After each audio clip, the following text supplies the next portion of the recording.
Sekarang mungkin masuk ke contoh soal sama ada materi sedikit tentang incline plane atau bidang miring. Nah, misalkan kayak begini. Nah, kita harus tahu dulu diagram gaya ya, diagram gaya.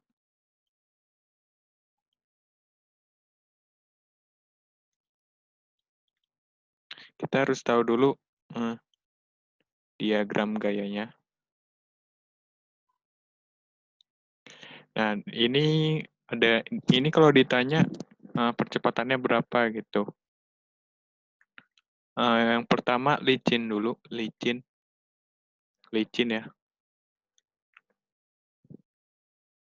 Nah, jadi diagram gayanya ini kan dia nariknya miring. Otomatis dia agak keangkat gitu, agak keangkat sebanyak F sin theta, ke depannya F cos theta.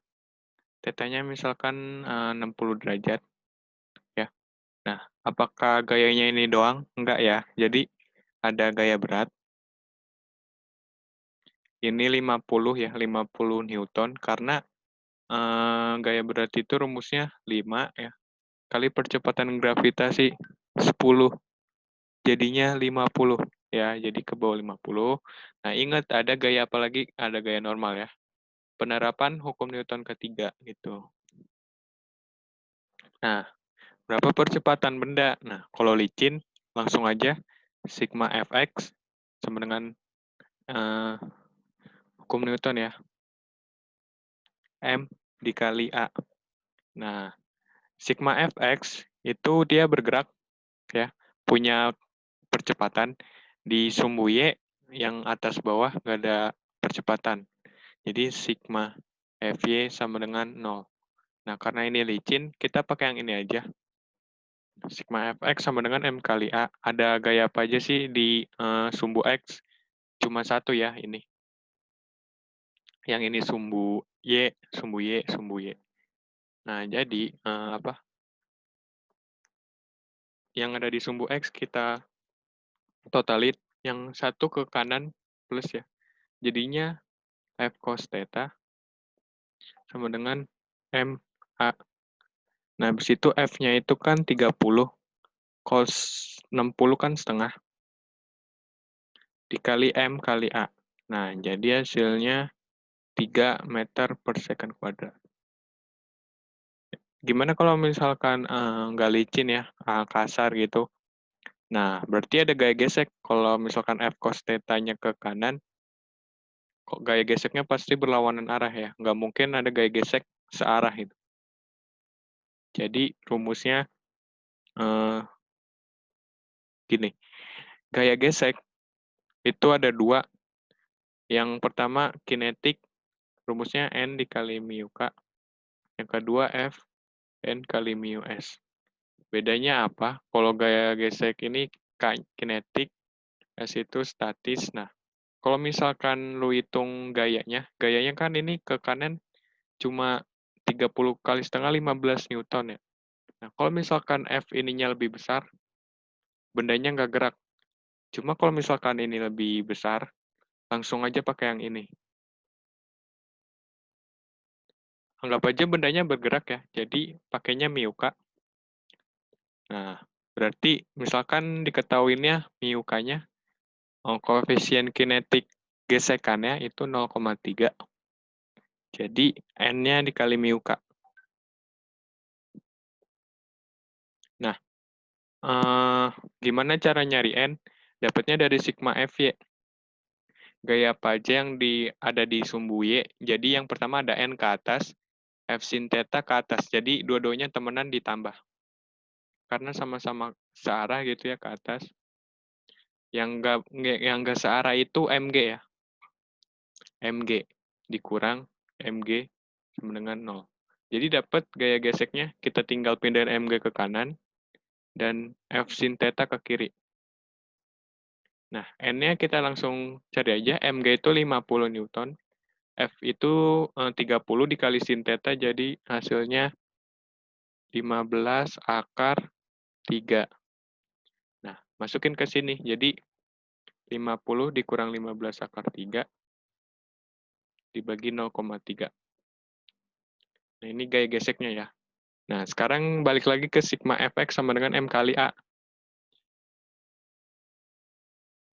Ini kalau misalkan bendanya kasar gitu ya, jadi ada gesekan.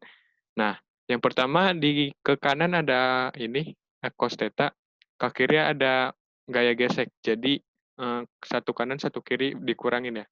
Jadi F cos theta-nya itu 30 cos 60 derajat dikurang 50 min, sorry, 15 akar 3 kali 0,3 sama dengan M kali A, 5A. Nah, ini kan nanti dapat nih angka-angka, jadi gampang ya, A-nya berapa gitu. Sekarang ke incline plane atau bidang miring ya. Jadi,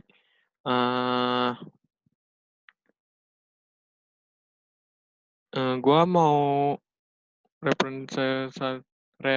merepresentasikan gaya ya. Jadi, di gaya ini kan kalau bidang datar kan sumbu X kayak gini, sumbu Y kayak gini, sumbu X kayak gini, sumbu Y kayak gini ya. Nah, kalau di bidang miring, X-nya dimiringin juga, Y-nya juga dimiringin gitu. Jadi misalkan ini licin ya, berapa gaya yang bekerja gitu pada di sini. Misalkan berat benda ini 5 kilogram. Nah, kan kalau misalkan lu nggak tarik gitu ya, lu nggak tarik kan jadinya kan dia bisa jatuh sendiri ya ke bawah. Ya kan? Bisa jatuh sendiri kan ke bawah. Jadi nanti ada gaya yang gangguin lu gitu, yang lawan lu ke arah bawah. Bawah maksudnya miring sini ya, bawah miring sini. Nah, itu besarnya berapa? Nah, ini kan kita urain dulu. MG ke bawah kan? MG ke bawah. Karena benda mau kayak begini, mau kayak kalau mau miring mau enggak, itu geraknya, nah itu beratnya sama. Ya kan? Kalau misalkan lurus tetap posisi kayak gini tetap eh, beratnya ke bawah gitu. Kalau misalkan miring kayak gini juga ke bawah gitu ya. Jadi ini beratnya mg, berarti ini ada theta. Kalau diurain tetanya di sini ya. Berarti di sini mg cos, di sini mg sin. Nah, berapa percepatan bendanya? Ini 5 kilo. Atau malah bendanya turun gitu ya. Jadi sigma fx sama dengan 0. Oh ya, satu lagi ada yang kurang, itu gaya normal. Ya, jadi sigma fx sama dengan 0. Jadi di sumbu x ada gaya apa aja? Ini licin loh ya. Nah, ini ada 10 Newton dikurang. Ini mg sin theta. Mg kan berarti tetanya misalkan 30 derajat deh. Mg berarti 50 langsung aja ya. Anak fisika udah pada ngerti. Dikali sin theta. Setengah sama dengan 0. Sama dengan M kali A ya, sorry. Karena bergerak.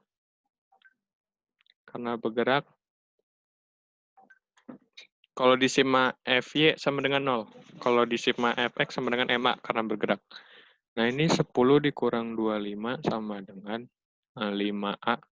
Jadi min 15 ya, sama dengan 5A.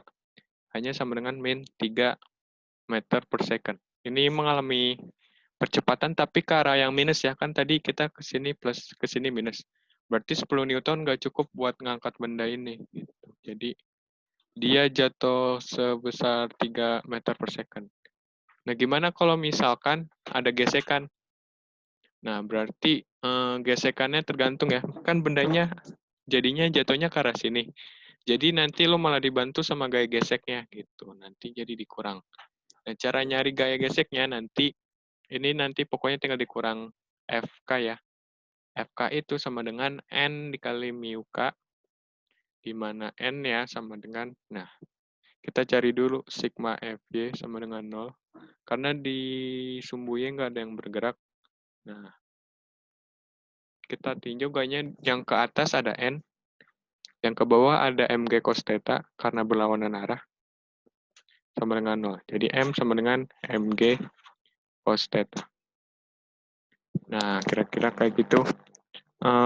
Soal lebih rumitnya kita langsung ke latihan aja.